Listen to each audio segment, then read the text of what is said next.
धाकड़ खबर बेखौफजुमा बेबाक अंदाज।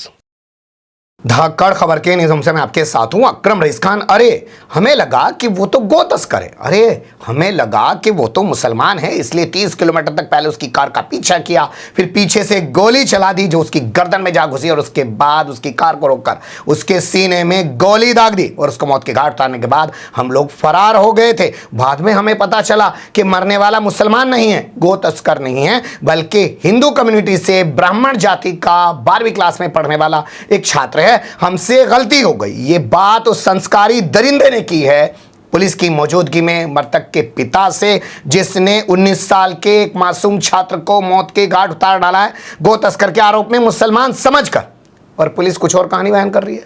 पुलिस तो ऐसी भोली सी बन रही है, ना गो तस्कर का जिक्र कर रही है, ना आरोपियों का प्रोफाइल, क्रिमिनल रिकॉर्ड, इतिहास कुछ बता रही है। अधिकारी जो यहाँ का है, हरियाणा के फरीदाबाद से खबर सामने आ रही है, वो अपने नाम के मुताबिक काम करता हुआ दिख रहा है। तो आप लोग कह सकते हैं कि भाई अधिकारी का ऐसा नाम क्या है और पूरी घटना जो है वो कैसे अंजाम दी गई है, हर पहलू से आपको रूबरू कराने की कोशिश करूंगा। लेकिन कुछ इतिहास के पन्नों को उलट लेते हैं। पहले ज़्यादा पुरानी बात नहीं करूंगा, 4 दिन पुरानी बात है। चरखी दादरी आप जानते ही हैं, हरियाणा का एक बड़ा मशहूर ज़िला है। यहाँ पर बंगाल का रहने वाला एक मजदूर जो रद्दी कूड़ा ये तमाम चीज़ें कबाड़ खरीद के बेच कर या बीन कर अपना परिवार का पालन पोषण करता था। कुछ संस्कारी, कम उम्र के ही हैं वो संस्कारी, बुला के अपने इलाके में ले गए, उस पर आरोप लगाया कि वो बीफ खाता है और उसकी पीट कर निर्मम हत्या कर डाली। पूरा मामला सामने आने के बाद ममता बनर्जी ने तो मुआवजे का ऐलान किया, लेकिन जो हरियाणा का संस्कारी मुख्यमंत्री है, जो मनोहर लाल खट्टर के स्थान पर बना है, नायब सिंह सैनी, उसने कहा ना जी इस घटना को ना भीड़ तंत्र मत कहो। ठीक है, मत कहो, यहाँ मुसलमान को मारा जा रहा है तो जब भेड़िए के मुंह खून लगा दोगे तो फिर वो हिंदुओं को भी नहीं छोड़ेंगे, बल्कि ब्राह्मण जाति के बच्चों को भी नहीं छोड़ेंगे। और ऐसा हुआ है। अब वो ब्राह्मण जाति के बच्चे की खबर की शुरुआत करें उससे पहले ये तस्वीर आपके सामने रख देता हूँ, क्योंकि असदुद्दीन ओवैसी ने इतिहास उलट दिया और कह दिया कि हरियाणा में अगर आज आर्यन मिश्रा मारा गया है तो कौन सी बड़ी बात हो गई। इससे पहले हरियाणा में राजस्थान के रहने वाले जुनैद और नासिर को इसी तरीके से गोरक्षकों ने गो तस्करी के नाम पर जिंदा जला डाला था, हत्या करके गाड़ी में। आप जानते हैं पूरा बवाल मचा था, इंसाफ नहीं मिल पाया था। मोनू मानेसर, बिट्टू बजरंगी, न जाने कैसे इतने, न जाने कौन कौन से संस्कारी दरिंदे यहाँ पर घूम रहे हैं और कभी वो मेवात के बच्चों को निशाना बनाते हैं, गुड़गामा के अंदर उनकी हत्याएं तक कर डालते हैं। लेकिन यहाँ की जो संस्कारी पुलिस है वो बहुत भोली है, उसे कुछ समझ ही नहीं आता है। सुन लीजिए, यकीन नहीं आ रहा तो इस पुलिस अधिकारी को, जिसका नाम आपको आगे बताऊंगा। जो अभी तक इनिशियली जो चीज सामने आई है, जो पूछताछ के अंदर ये जो गलतफहमी के अंदर गोली जो है वो चलने की जो बात है वो सामने आई है। जो आरोपी हैं उनको लगा कि ये किसी तरीके के कोई आपराधिक व्यक्ति हैं जो किसी आपराधिक वारदात को अंजाम करने के लिए आए हैं और उन्होंने इसी उसके अंदर उसे प्रोटेक्ट करने के लिए किया। लेकिन जो वर्जन है अभी इसको वेरीफाई किया जा रहा है। मैटर मैंने बताया कि अभी अंडर इन्वेस्टिगेशन है। अगर कोई भी चीज क्लियर होगी तो आपको जरूर इस बारे में। शुरुआती इन्वेस्टिगेशन है, अभी कुछ बता नहीं सकते हैं। जिन्होंने मारा है उन्हें ऐसा लगा कि कुछ बदमाश हैं और किसी आपराधिक वारदात को अंजाम देने जा रहे हैं, उस चक्कर में गलतफहमी में बात हो गई। अब इस अधिकारी का नाम पहले आपको बता देता हूं, इसका नाम है अमन यादव। ये डीसीपी क्राइम है हरियाणा के फरीदाबाद जिले का। कितना भोला है साहब, नाम के मुताबिक काम कर रहे हैं ना। गलतफहमी में हो गया जी। अरे हम कह रहे हैं कि अगर इन्हें पता भी चल गया था, या सीधे मान लेते हैं कि मरने वाला लड़का आर्यन मिश्रा क्रिमिनल था, अपने साथियों के साथ कहीं जा रहा था, तो इन संस्कारियों को किसने जो है वो दे दिया अधिकार कि किसी की कहीं भी हत्या कर डालेंगे, पुलिस को जानकारी देते। और अगर पुलिस तुम्हारे बस की चलानी नहीं है, मिस्टर अमन यादव जो है डीसीपी बन के बैठे हो, तो छोड़ो इस सीट को, जाओ अपना कुछ और करो। कुर्सी है तुम्हारा, ये जनाजा तो नहीं है, कुछ कर नहीं सकते तो उतर क्यों नहीं जाते। ये बात मैं इसलिए कह रहा हूं क्योंकि आगे सुनिए, प्रोफाइल नहीं बता पा रहा ये डीसीपी उनका।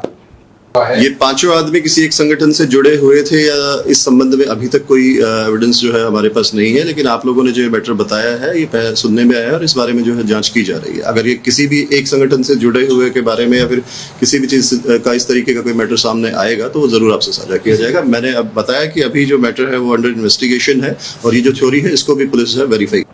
पत्रकार पूछ रहे थे कि क्या ये गो रक्षक हैं और या क्या किसी ग्रुप से जुड़े। अच्छा नहीं, अभी जैसा कि मैं बता रहा हूँ शुरुआती, अरे संस्कारी इनको गिरफ्तार कर लिया है। पहले इन्होंने कहा कि हथियार इन्होंने नदी में फेंक दिया है, फिर हथियार इनके घर से बरामद हो गया, इनको अदालत लेके जाया जा रहा। कुछ तो पर्चा काटा होगा, कुछ तो ग्राउंड बनाया होगा, कुछ तो लिखा पढ़ा होगा, लेकिन ये डीसीपी कितना भोला है। अब जब यहाँ का मुख्यमंत्री ये कह सकता है कि भीड़ तंत्र वाली बातें मत करो, या ये छात्र यहाँ पे जो मर गया है, हिंदू छात्र मरा है, इस खबर को बढ़ा चढ़ा के मत दिखाओ। तो क्या यहाँ के पुलिस अधिकारी की औकात है? लेकिन खबर असल में क्या है तो अब देखना शुरू कर दीजिए। इंडियन एक्सप्रेस की कटिंग में आपके सामने रख रहा हूँ, एबीपी न्यूज़ की कटिंग में आपके सामने रख रहा हूँ, इसके अलावा कहीं और वेबसाइटों से हमने कटिंग ली है वो मैं आपके सामने रख रहा हूं, जो बता रही हैं कि घटना असल में 23 अगस्त की है और इसका खुलासा आज 3 सितंबर को हुआ है। ये लड़का जो इलाका पड़ता है यहाँ पे फरीदाबाद का NIT 5, वहाँ पे किराए पर रहता था श्वेता भार्गव के मकान में। श्वेता भार्गव के मकान में जब किराए पर रहता था तो 23 की रात ये श्वेता भार्गव और उनके बेटे, श्वेता भार्गव की एक पड़ोसन और एक और लड़के के साथ डस्टर कार में सवार होकर भड़कल मेट्रो पहुंचा मैगी खाने के लिए। बच्चों ने मैगी वगैरह खाई, उनके साथ उनके परिवार की महिलाएं भी थी, वापिस लौटने लगे। उसी दौरान एक कार सवार बदमाशों ने इनको रुकने का इशारा किया। बताया जा रहा है कि श्वेता भार्गव के बेटे का 2 दिन पहले ही किसी बदमाशों से कुछ कहा सुनी होगी थी, झगड़ा हो गया था, मोहल्ले पड़ोस के जो भी होंगे उन्हें लगा कि कहीं वे ही आ गए हैं, इसलिए उन्होंने गाड़ी को भगाना शुरू कर दिया। 30 किलोमीटर गाड़ी इनके पीछे भागती रही। पलवल टोल प्लाजा के आसपास जाकर इनकी गाड़ी को रोक लिया गया, पीछे से गोली चलाई गई, गोली गर्दन में लग गई। ड्राइवर की बगल वाली सीट पर जो है मृतक आर्यन मिश्रा बैठा हुआ था, 19 साल का था, 12वीं क्लास का छात्र था। उसके बाद गाड़ी रोक दी तो फिर वो आए और उसके सीने में गोली दागकर फरार हो गए। जब उन्होंने देखा कि गो तस्करी वाली तो कोई बात ही नहीं है, इसमें पीछे महिलाएं बैठी हैं, परिवार के लोग बैठे हुए हैं, तो वहाँ से वो फरार हो गए। पुलिस मामले की जांच करती रही तो ये CCTV सामने आया, ये CCTV सामने आया, जिससे पता चला कि संस्कारी दरिंदे कौन कौन हैं। अब तमाम संस्कारियों को गिरफ्तार कर लिया गया है। पहले उनके नाम मैं आपको बता रहा हूँ, फिर आपको पिता ने जो कहानी बताई है उसको बताने की कोशिश करूंगा। एक का नाम है अनिल कौशिक, वो ये भी ब्राह्मण देवता हैं जी, हमारा भी ब्राह्मण कोई है। इन्होंने वरुण, कृष्ण, सौरभ और इसके अलावा आदेश है। अब सुनिए कि अनिल कौशिक जो है कितना बड़ा संस्कारी है।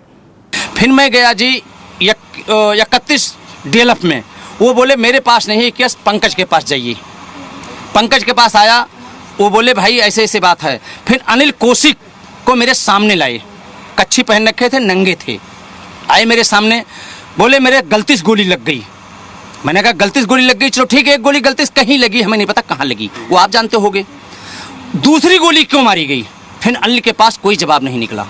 सियानंद मिश्रा हैं ये, आर्यन मिश्रा के पिता, बता रहे हैं कि जब मैं वहाँ गया तो पंकज नाम का कोई पुलिस अधिकारी जांच कर रहा था, उसने मुझे इससे मिलवाया, किस तरीके के कपड़ों में वो आया और उसने क्या बात बताई कि गलती से हो गया। और आगे जाके इनको बताने लगा कि साहब ये जो है हम समझे कि मुसलमान हैं। तो क्या जवाब दिया सियानंद मिश्रा ने वो भी सुन लीजिए। क्यों गोली मारी थी उसने? मतलब कह रहे गौ कसकर समझ के मारा था मैंने। उसके बाद क्या कह रहे हैं कि मैं समझा मुसलमान लोग गौ पकड़ने आए हैं। मेरे से बोले हैं, एक नहीं 5-6 थे वहाँ पे। तो मैंने यही बात किया कि मुसलमान क्या इंसान नहीं है? उनको पैर में गोली मारते, टायर में गोली मारते, उनको घेरते, उनको कानून सजा देता। अनिल कौशिक ने ये बोला कि उन्हें लगा कि इस गाड़ी के अंदर कुछ गौ तस्कर हैं, मुसलमान हैं, इसलिए उनके ऊपर उसने गोली चलाई, जो कि आपके बेटे को लग गई गलती से। ये बात अनिल कौशिक ने आपके से बात करी। पुलिस अब मना कर रही है कि इसमें गौ तस्करी या गौ रक्षक का कोई मामला ही नहीं है, जबकि पुलिस भी उस वक्त मौजूद होगी जब ये उसने बोला है। हाँ, पंकज जी खुद थे, पंकज जी खुद थे, उनने बोला है कि गौ कसकर समझ के मैंने गोली चलाया। मैंने उनसे पूछा अनिल कौशिक से कि 21D से गोली चलाना शुरू किया और पलवल तक गोली चलाते गए, कहीं गोली नहीं लगी, सिर्फ मेरे बेटे की लगी, 5 थे। सुन लिया आपने। अब पुलिस अधिकारी क्या बता रहा है डीसीपी बैठ के मीडिया के सामने, पत्रकारों के सामने, और पीड़ित पिता क्या बता रहा है। सोचिएगा कि ये कहानी पूरी तोड़ मरोड़ कर क्यों पेश करवाई जा रही है, या इस कहानी को कुछ और रूप देने का प्रयास क्यों किया जा रहा है, और क्या अभी भी भेड़िए के मुंह पर जो खून लग चुका है उस भेड़िए को खुला छोड़ने की कोशिश नहीं की जा रही है। ठीक है, जुनैद की मौत पर मत बोलिए, नासिर की मौत में मत बोलिए, या बंगाली मजदूर जो मुस्लिम मरा उसकी मौत पर मत बोलिए, कम से कम आर्यन मिश्रा की मौत पर तो बोलिए कि जो भेड़िए निकल पड़े हैं सड़कों पर, ये छोड़ेंगे किसी को नहीं। क्योंकि आज अगर इनको मार रहे हैं तो फिर खून मुंह ऐसा लगेगा कि किसी को भी नहीं बख्शेंगे। यही एक कोशिश थी जो आपके सामने रखी इस रिपोर्ट के जरिए। अच्छी बुरी जो भी लगी हो कमेंट्स के रूप में आप लोग अपनी राय दे सकते हैं, खबर को लाइक कर सकते हैं, चैनल को सब्सक्राइब कर सकते हैं और ज़्यादा से ज़्यादा हमारी खबरों को शेयर कर सकते हैं। फिर ऐसे ही किसी सुलगते हुए अवल से मुद्दे लेकर मैं आपके सामने हूँगा हाजिर। फिलहाल अभी मुझे दें इजाज़त।